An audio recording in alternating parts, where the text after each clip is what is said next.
برطانیہ میں پاکستان کے سفیر ڈاکٹر محمد فیصل سے ملنے ان کی رہائش کا پاکستان ہاؤس لندن پہنچے۔ سر السلام علیکم۔ Welcome to Pakistan house. Sir thank you, so kind of you. آئیے۔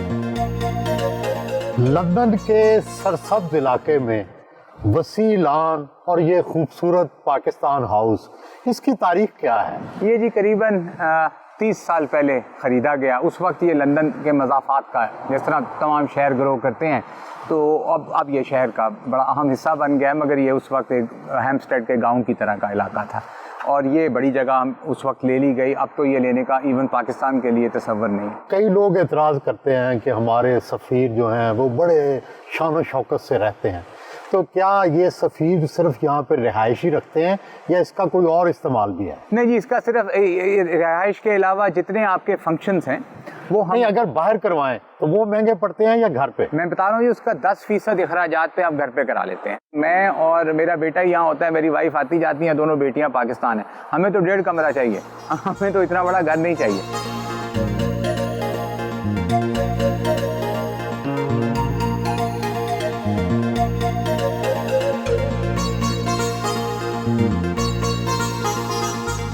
برطانیہ میں سفیر پاکستان کا عہدہ بہت اہمیت کا حامل ہے۔ سفیر پاکستان کے طور پر آپ کی ذمہ داریاں کیا ہیں؟ بڑے آنر کی بات ہے، اللہ کی بڑی مہربانی ہے، میرے بزرگوں کی، والدین کی دعائیں ہیں، یہاں تک پہنچ گئے۔ کسی بھی سفارت خانے کا بنیادی کام بائی لیٹرل ریلیشنز، باہمی تعلقات میں بڑھاوا دینا ہوتا ہے، یعنی کہ پاکستان اور برطانیہ کے تعلقات، یہ پرائمری کام ہے، بنیادی کام ہے۔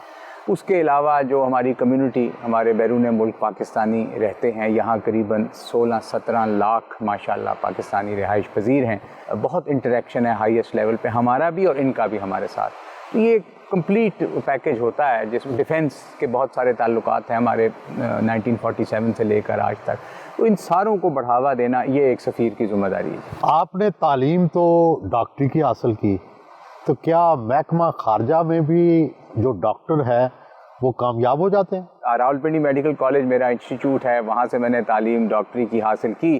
کس ملک میں رہے ڈاکٹر صاحب؟ میں جی پہلے تنزانیہ رہا، پھر میں یہاں پڑھنے آ گیا برطانیہ میں، LLM کیا میں نے، پھر میں برسلز رہا، یورپی یونین کا ہیڈ کوارٹر جو ہے، وہاں سے میں جدہ چلا گیا، اور جدہ کے بعد میں ایک لمبا وقفہ منسٹری ہی رکا 2010 سے 20 تک، جس میں میں انڈیا کے ساتھ ڈائریکٹر جنرل ساؤتھ ایشیا رہا، جس میں میں ترجمان رہا، اور یہ کلبھوشن یادو کا معاملہ رہا، اور کرتارپور کوریڈور نیگوسیٹ کرتا رہا، بہت سارا کام کیا۔ پھر اللہ پاک کی طرف سے برلن چلا گیا سفیر، 3 سال وہاں رہا، اور یہاں اب 1 سال سے 2 ماہ اوپر ہو گئے۔ ڈاکٹر صاحب آپ بڑے خوش قسمت ہیں، بہت سارے لوگوں کو تو سفیر بننے کا موقع بھی ایک دفعہ ملتا ہے۔ آپ کرتارپور کے معاملے میں بھی آپ کی اہم حیثیت رہی، آپ نے ہی آخری مذاکرات انڈیا سے کیے ہیں، تو اس میں کیا رکاوٹ تھی سب سے بڑی جو آپ نے حل کی، اور کیسے؟ میری زندگی کی بہت مشکل ٹائم تھا جی، 1 سال، سٹارٹ سے لے کے اینڈ تک وہ میں نے نیگوسیٹ بھی کیا اور پھر سائن بھی کیا۔ اور آپ کو یاد ہے 2019 فروری میں ہم نے ہندوستان سے جنگ بھی کی، ان کا جہاز بھی گرا دیا، 2 گرا دیے، ان کا قیدی بھی پکڑ لیا، جو میرے ہی تھرو ابھی نندن جو تھا ہینڈ اوور ہوا، ساتھ میں ٹاکس چل رہی، مارچ میں ہم نے ٹاکس کی۔ وہ تو آپ نے دباؤ کے تحت رہا کیا؟ نہ، کوئی دباؤ نہیں جی، وہ ظاہر ہے کہ تعلقات آگے بڑھانے ہیں، ایک ہمسایہ ہے ہمارا، ہم چاہتے ہیں کہ اپنے کہتے ہیں آپ امریکہ کے دباؤ میں آ گئے۔ قطعاً، یہ جی میں اس کا گواہ ہوں ان چیزوں کا۔ ایک میں کتاب بھی لکھ ماری ہے اس پہ، اگر کبھی مجھے اجازت مل گئی ریٹائرمنٹ سے پہلے چھپ جائے گی، ورنہ اس میں کافی تفصیلات میں نے لکھ دی۔ اچھا، وہ کرتارپور کی ہم بات کر رہے ہیں۔ ہاں، سب سے بڑی رکاوٹ کیا تھی؟ سب سے بڑا مسئلہ یہ تھا جی کہ ہمارے اپنے لوگوں میں بھی یہ فیلنگ تھی کہ جی ہمیں یہ نہیں کرنا چاہیے، اور میرے ساتھ کو 13 محکموں کے لوگ تھے، جس میں عسکری ادارے بھی تھے، جس میں سول کے بھی تھے، پاسپورٹ والے بھی تھے، امیگریشن کے، سب کچھ ہونا تھا وہاں پہ۔ تو اس میں سے آدھے لوگ جانے سے پہلے تیاری کرتے ہیں، تو اس میں آدھے لوگ، پالیسی ڈیسیژن تو تھا کرنا ہے، آدھے لوگ مخالفت کرتے تھے کہ ہم یہ کیوں دیں جی، ہندوستان تو ہمیں یہ نہیں دے گا، اور اگر ہم دیتے ہیں تو اس کی کیا شرائط ہوں۔ ایک شرط پہ بات ہونی تھی، پورا ایگریمنٹ ہے جو کہ نیگوسیٹ ہوا، 3 دفعہ میٹنگ ہوئی، 1 دفعہ ہم واگا میں ان کی طرف گئے، 2 دفعہ وہ ہماری طرف آئے، تو it was a very difficult, اور ہم نے اس کو اس طرح فوکس نہیں کیا یہ ایک بہت بڑی سفارتی کامیابی تھی. ہندوستان میں بھی یہی مسائل تھے, وہ ان کے اپنے کنسرنز ہیں سکھ کمیونٹی کے ساتھ اور وہ اس سے گھبراتے تھے. ڈاکٹر صاحب آپ عمران خان دور میں وزارت خارجہ کے ترجمان رہے, ترجمان کو کیا مسائل ہوتے ہیں اور کس طرح سے آپ حل کرتے ہیں؟ یہ بہت دلچسپ کام ہے. میں تقریباً پچھلے 20-25 سال میں لانگسٹ سرونگ ترجمان رہا, بیکاز اس کی وجہ یہ تھی کہ میں پاکستان رہا, میرے گھر کے کچھ ایسے تھے, والدین کی طبیعت نہیں ٹھیک تھی, میں جانا نہیں چاہتا تھا, تو میں پھر وہیں تھا. چیلنجز, وہ ڈیفائننگ ٹائم تھا, 2017 سے کہیں شروع ہوا. یہی ٹائم ہے جب سوشل میڈیا رائز کیا, ٹویٹر پہلی دفعہ ہم نے یوز کرنا شروع کیا تب 2000 جب ہم نے فورن آفس کا موفا کا ٹویٹر ہینڈل بنایا تو 30-40 ہزار فالوور تھے. جب میں نے چھوڑا تو 4 لاکھ 3.5 لاکھ پہ پہنچے ہوئے تھے.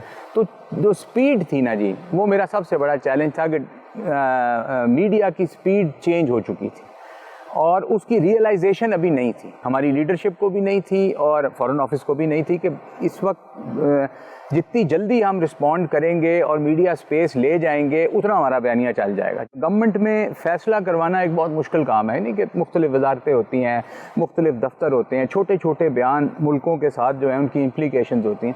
وہ جو سپیڈ تھی نا جی, وہ اس کو کیپچر کرنے میں اللہ نے مجھے کامیابی دی, اسی سے کامیابی ہوئی. ڈاکٹر صاحب ایک سفارتکار جو ہے, ظاہر ہے پاکستان میں آپ پیدا ہوئے, اس کے بعد مختلف ملکوں میں رہے, شخصیت میں کتنی تبدیلی آتی ہے جب آپ مختلف کلچرز میں مختلف جگہوں پہ رہتے ہیں؟ تو سہیل صاحب یہ بہت اچھا آپ کا سوال ہے. یہ جو فورن سروس کا معاملہ ہے یہ نوکری نہیں ہے, یا آپ یہ کر سکتے ہیں یا آپ یہ نہیں کر سکتے.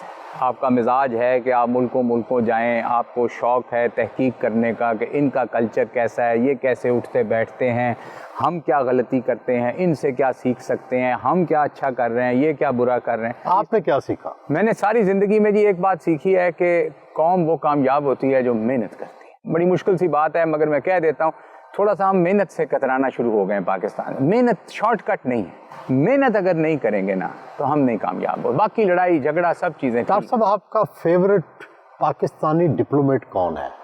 آغا شاہی رہے ہیں, صاحبزادہ یعقوب رہے ہیں, اور بڑے ہمارے یہاں اچھے نام ہیں. یار بڑا مشکل سوال کر دیا ہے کیونکہ ہمارے تو سارے ہی فیوریٹ ہیں اور ہمارے استاد رہے ہیں. ہم نے انعام الحق صاحب سے بہت سیکھا ہے, میں نے طارق فاطمی صاحب استاد رہے ہیں, افراسیاب صاحب رہے ہیں, بہت, میں اتنے زیادہ نام ہیں کہ میں آپ کو شاید سارے نہ بتا سکوں, لیکن ان سب لوگوں سے ہم نے یہاں سے کہ اٹھنا بیٹھنا کیسے ہے, کپڑا کیسے پہننا ہے, گفتگو کیسے کرنی ہے, یہاں سے ہمیں سکھایا گیا ہے. ہندوستان کا آپ کہہ رہے ہیں, ہم گئے واگا کے دوسری طرف تو وہ جو کھیلتے رہتے ہیں ہم آپس میں, تو انہوں نے ہمیں ویٹنگ روم میں بٹھا دیا, وہاں چائے وغیرہ سارا انتظام ہو گیا. تو وہ ان کے ویٹر ٹائپ لوگ تھے, تو وہ جس نے ہمارے ساتھ نیگوشیٹ کرنا تھا وہ بھی نہیں آیا. میں نے کہا کچھ چکر ہے, کیا کر رہے ہیں؟ تو ہم جب انہوں نے بلایا جی ہم نیگوشیٹنگ روم میں ہم گئے تو وہ میز کے دوسری طرف بیٹھے تھے, یعنی کہ 12-14 لوگ تو اس طرف بیٹھے تھے. میں داخل ہوا تو سب سے آگے میں ہی تھا, تو میں بھی ٹھٹک گیا. میں نے کہا یار یہ تو اس کو ریسیو کرنا چاہیے تھا, اب نیگوسیشن کرنی ہے, تو یہ تو ادھر جا کے بیٹھ کے جان کے بیٹھے تھے تاکہ ہاتھ نہ ملانا پڑے. ایک لمحے کو میں نے سوچا اور ہماری جو ٹریننگ تھی اسی پہ عمل کرتے ہوئے میں ایک طرف سے شروع ہوا اور میں نے ان کی طرف جا کے ہاتھ ملانا شروع. گھبرا گئے, انہوں نے اینٹیسپیٹ نہیں کیا تھا کہ یہ کر دیں, انہوں نے کہا تھا ادھر آ کے بیٹھ جائیں گے. یہ پرسن ٹو کیوں آپ نے کیا؟ کیونکہ ہاتھ ملانا ضروری ہے. اگر آپ نے کسی سے نیگوشیٹ کرنا ہے ایک ایگریمنٹ پہ. انہوں نے کیوں اوائڈ کیا اور آپ نے کیوں کیا؟ انہوں نے اس لیے کہ یہ وارمتھ نہ نظر آئے, یہ ہم کو وارمتھ بھی کوئی گرمائش ہے, کوئی وہ نیگوشیٹ کرنا چاہ رہے تھے مگر ان کی اپنی کمپلیکیشن تھی. تو ادھر جا کے ہم نے وہ ایک طرف سے ہاتھ ملایا. آپ نے پھر کیوں گرمائش کا اظہار کیا؟ یہ ضروری تھا کیونکہ ہم نے کرنا تھا ایگریمنٹ اور نیگوشیٹ کرنا چاہتے تھے. جب آپ کسی سے نیگوشیٹ کر رہے ہیں, یہ ہماری ٹریننگ ہے.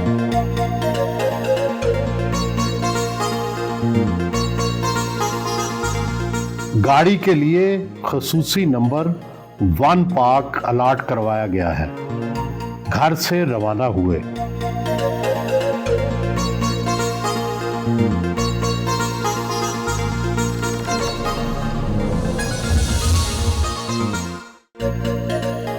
قائد اعظم کی تعلیمی درسگاہ لنکنز ان پہنچے.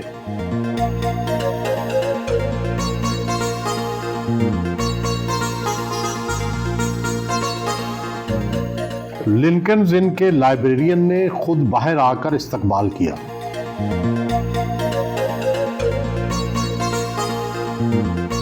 لائبریری پہنچے.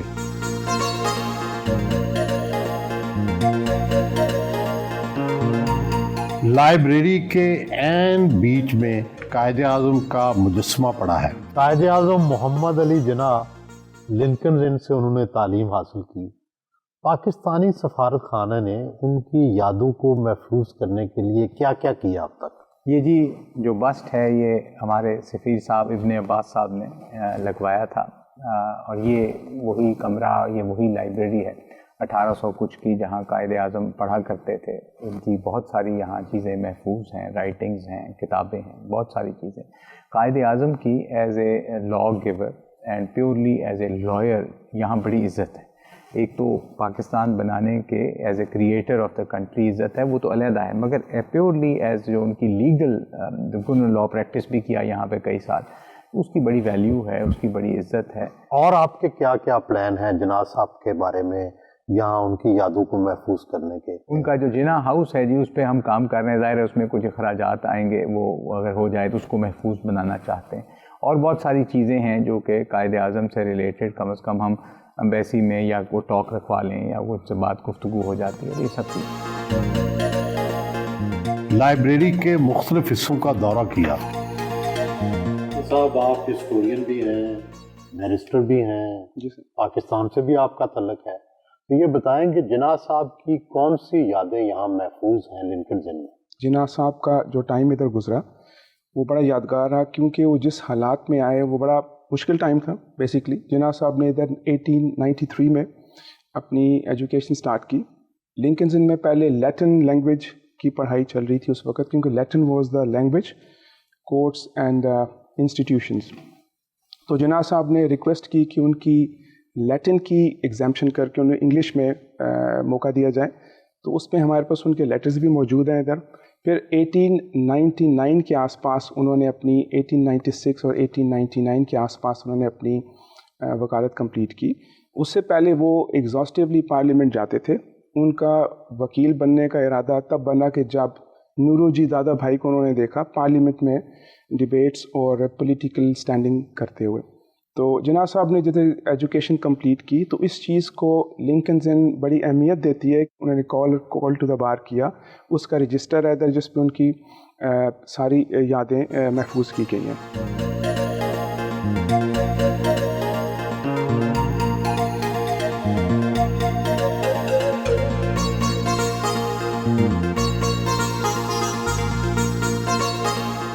سفارتکار کی زندگی میں اونچ نیچ تو آتی رہتی ہے. زندگی میں سب سے زیادہ دباؤ کب محسوس کیا اور سب سے زیادہ ریلیکس کب ہوئے؟ سفارتکاری حقیقتاً فرسٹ لائن آف ڈیفنس ہے. پہلی دفعہ جب کوئی گڑبڑ ہوتی ہے نا ملک کے بعد کوئی پریشر، وہ ہم پہ آتا ہے. دباؤ بھی بہت سے دیکھے، خوشی بھی بہت سی دیکھی. خوشی ایک بہت، جب کلبھوشن یادو کا کیس تھا تو میں نے جا کے انٹرنیشنل کورٹ آف جسٹس میں اللہ نے موقع دیا اور وہاں پہ پاکستان کا کیس بھی پریزنٹ کیا اٹارنی جنرل صاحب کے بہاف پہ، وہ ساتھ بھی تھے. تو وہ ہائیسٹ پوائنٹ وہ تھا. پریشر تو رہتا ہے جی، پریشر تو ہم نے برلن میں بھی دیکھا، اسلام آباد میں انڈیا کے ساتھ بھی دیکھا، یہاں پر بھی دیکھ رہے ہیں. اس کے ساتھ ہمیں عادت ہو جاتی ہے. ایک جو امبیسڈر ہے، جیسے آپ سفیر پاکستان ہیں، کیا اس کو مراعات ملتی ہیں؟ کتنی تنخواہ ملتی ہے؟ لوگ بڑا تجسس رکھتے ہیں یہ جاننے کے بارے میں. تنخواہ جی ہمارے حساب سے میں کہوں گا تو وہ کافی کم ملتی ہے. لیکن ریجن میں جو ہمارے ممالک ہیں کمپیریٹیولی، چلیں ہندوستان تو ایک طرف ہے مگر سری لنکا، بنگلہ دیش، سب کے مقابلے میں اس وقت لویسٹ پیڈ ہم سفارتکار ہیں باہر. ڈالر کے ساتھ ہمارا پھر وہ ڈی ویلیویشن بہت ہو گئی ہے، اس سے بہت نقصان ہوا ہے. تو چیلنج رہتا ہے، مگر we have to make both hands meet. یہ سفارتکاری جو ہے نا جی، یہ میں اپنے کنسیڈرڈ 30 سال کے تجربے سے بتا رہا ہوں کہ یہ نہ غریب ملک کا کام ہے اور یہ نہ وہ ایک غریب سسٹم کا کام ہے، ایک خرچے کا کام ہے. نہیں، آپ کو ایک سفارتکار کو کتنے پیسے ملتے ہیں؟ اگر اس کو فگرز میں بتایا جائے تو ذرا سمجھنے میں آسانی ہوتی ہے. میرا خیال ہے مجھے اجازت نہیں ہوگی بیکاز یہ سب میڈیا میں چل جائے گا، لیکن بہت زیادہ نہیں ملتے کہ کتنا، بیکاز ایک کمپیریٹیو ہے، ساری دنیا میں چلتا ہے. بہت زیادہ نہیں ملتے. جب آپ نے کوئی بہت امیر سفارتکار نہیں دیکھا ہوگا، مجھے یقین. مراعات کیا کیا ملتی ہیں؟ مراد یہ گاڑی سفیر کو مل جاتی ہے، لیکن جب تک آپ سفیر نہیں ہوتے تو آپ کو گاڑی بھی نہیں ملتی. ایز اے سفارتکار آپ آگے، میں جہاں بھی گیا، جدہ میں گیا، برسلز میں گیا، آپ پہلے اپنی گاڑی خریدتے ہیں. اور تو انٹرٹینمنٹ الاؤنس یقیناً ملتا ہے، جس کا وہ آپ کو شو کرنا ہوتا ہے کہ لوگوں کو آپ نے کھانا کھلایا، چاہے گھر پہ کھلایا چاہے باہر کھلایا. باہر مہنگا ہے تو گھر پہ آپ زیادہ لوگوں کو انٹرٹین کر سکتے ہیں، یہ الاؤنس ملتا ہے. اور تو کوئی الاؤنس نہیں، ایک فورن الاؤنس ہی ملتا ہے ڈالر کے اوپر، اور پاکستان کی تنخواہ آپ کو ملتی ہے. لندن میں پاکستان کے ہائی کمیشن پہنچے، سٹاف نے استقبال کیا.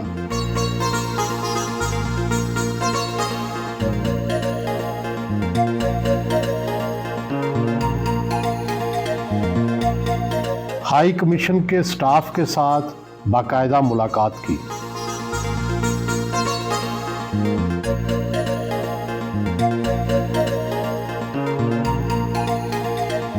برطانیہ میں رہنے والے پاکستانیوں کے مسائل کے حل کے لیے آن لائن کھلی کچہری لگائی جاتی ہے. ہاں جی سمجھ گیا، پہلے برمنگھم جی.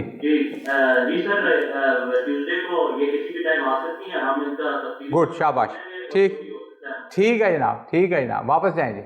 ابھی آپ نے جو پاکستانی یہاں مقیم ہیں ان کے مسائل سنے. سب سے بڑا مسئلہ جو یہاں لوگ مقیم ہیں ان کو کیا ہے جس کی آپ سے شکایت کی جاتی ہے؟ سب سے زیادہ جی شکایات جو آتی ہیں وہ پراپرٹی پہ قبضے کی ہیں، یا پراپرٹی کے کیسز کی ہیں، جائیداد کی تقسیم کے کیسز کی ہیں. ان کا ہمارے پاس کوئی انسٹنٹ حل نہیں ہے کیونکہ وہ کورٹ میں ہوتے ہیں. پاسپورٹ کے کیا مسائل ہیں، اور یہاں پہ جو لوگ آتے ہیں ایمبیسی میں ان کے ساتھ کیسے ڈیل کیا جاتا ہے؟ پاسپورٹ اور ویزا کے مسائل جی تقریباً حل ہو چکے ہیں، بہت تھوڑی، کیونکہ ہر چیز آن لائن چلی گئی ہے تو وہ سیکنڈ منٹوں میں کام ہو جاتا ہے. کچھ یونیک کیس جیسا کہ آپ نے دیکھے جی، کوئی سرکاری ملازم ہے وہ یہاں آ گئے ہیں، وہ کس وجہ سے کیا ہوا اور ان کا NOC چاہیے، اس طرح کافی technical. It is not a passport matter. Passport ہوگا تو اسی وقت ایشو ہو جائے گا، نادرا کا کارڈ ہوگا تو ہو جائے گا، ویزا ہوگا تو ہو جائے گا. غزہ میں مشکلات کا شکار میڈیکل سٹوڈنٹس کو پاکستان میں دی گئی سہولیات کے بارے میں میٹنگ کی. I thank you all, I welcome you all to Pakistan, and I hope that your stay in Pakistan is both academically and culturally enriching and beneficial for you, for the people of Gaza. And I really wish and pray that you quickly finish your education and you are able to go back to Gaza to provide service to the people the suffering in Gaza. Gaza کی جو صورتحال ہے اس میں ظاہر ہے ساری امت مسلمہ پریشان ہے. پاکستان کا کیا موقف ہے؟ اور کئی لوگوں کو شکایت ہے ہم اتنی مدد نہیں کر رہے غزہ کے مسلمانوں کی جتنی کرنی چاہیے. کیا کر رہے ہیں ہم؟ یقیناً ہمیں بہت زیادہ کرنا چاہیے، مگر یہی پھر سفارتکاری کے اصول ہیں کہ جو سچویشن پریولنٹ ہے، جو اویلیبل آپشنز ہیں اس کے اندر کام کرنا پڑتا ہے. ساری دنیا سے اعلان جنگ تو نہیں ہوتا، لیکن جو اس میں ممکن ہے، diplomacy is the art of possible, جو ممکن ہے وہ کر دیا جائے. یہی ہمیں ٹریننگ ہے. یہ ہم نے یہ سوچا کہ یہاں پہ غازہ کے جو طالب علم ہیں 4th ایئر اور فائنل ایئر میڈیکل کالج، 2 وہاں میڈیکل کالج تھے، وہ تباہ ہو گئے، ان کی تعلیم کا سلسلہ رک گیا، تعطل آ گیا. تو اس کا حل یہ تلاش کیا کہ ہم ان کو پاکستان بھجوا دیں اور 4تھے اور 5ویں میڈیکل سال کی تعلیم وہ وہاں حاصل کریں، اور اس کے بعد ظاہر ہے وہ ڈاکٹر بن جائیں گے. پھر وہی لوگ ہیں غازہ واپس جائیں، اور غازہ میں جو زخمی ہیں، اور وہ تو سلسلہ ہے، وہ لمبا 70 سال سے چل رہا ہے، بہت جلدی ختم ہونے کا بھی چانس نہیں. اپنے لوگوں کا علاج کریں، اور ایک طرح سے یہ پاکستان قوم کا، پاکستان حکومت کا صدقہ جاریہ ہے کہ وہ واپس جائیں گے. کتنے اسٹوڈنٹس آ رہے ہیں؟ یہ 140 جی، جو ہمارے پاس جن کے تفصیلات آئیں جو ہم نے پھر پاکستان بھیجی. اسحاق ڈار صاحب ڈپٹی پرائم منسٹر صاحب نے بہت سپورٹ کیا، پرائم منسٹر صاحب نے بہت سپورٹ کیا. بعد میں پارلیمنٹ نے قرارداد پاس کر دی، کیبنٹ نے کہہ دیا یہ شفا میڈیکل کالج، تعمیر ملت یونیورسٹی شفا تعمیر ملت، اور PIMS Pakistan institute of medical sciences Islamabad, یہ 2 میں سٹارٹ ہو رہا ہے. اس کے بعد تو بچوں کو کیا فیسلٹی دیں گے جو غزہ سے بچے وہاں جائیں گے پاکستان؟ ان کو 4th ایئر کی جی کلاسیں اٹینڈ کریں گے، فل ان کا ٹریننگ ہوگی، امتحان ہوگا، اور ان کی رہائش کا بھی انتظام کیا جا رہا ہے، ہاسٹل وغیرہ کا. اور فیس کے لیے جی یہ اچھی بات ہونی چاہیے. حکومت پاکستان بھی بہت ساری سپورٹ کر رہی ہے، لیکن اتنی ویو ہے اس پہ کہ یہاں مسلم ایڈ فاؤنڈیشن اور مسلم فنڈنگ آرگنائزیشن اتنی ہیں، وہ کہہ رہی ہیں پیسے ہم بھی دے دیں گے، مگر سرکار پاکستان اس میں بہت سارے کنسیشنز دے رہی ہے.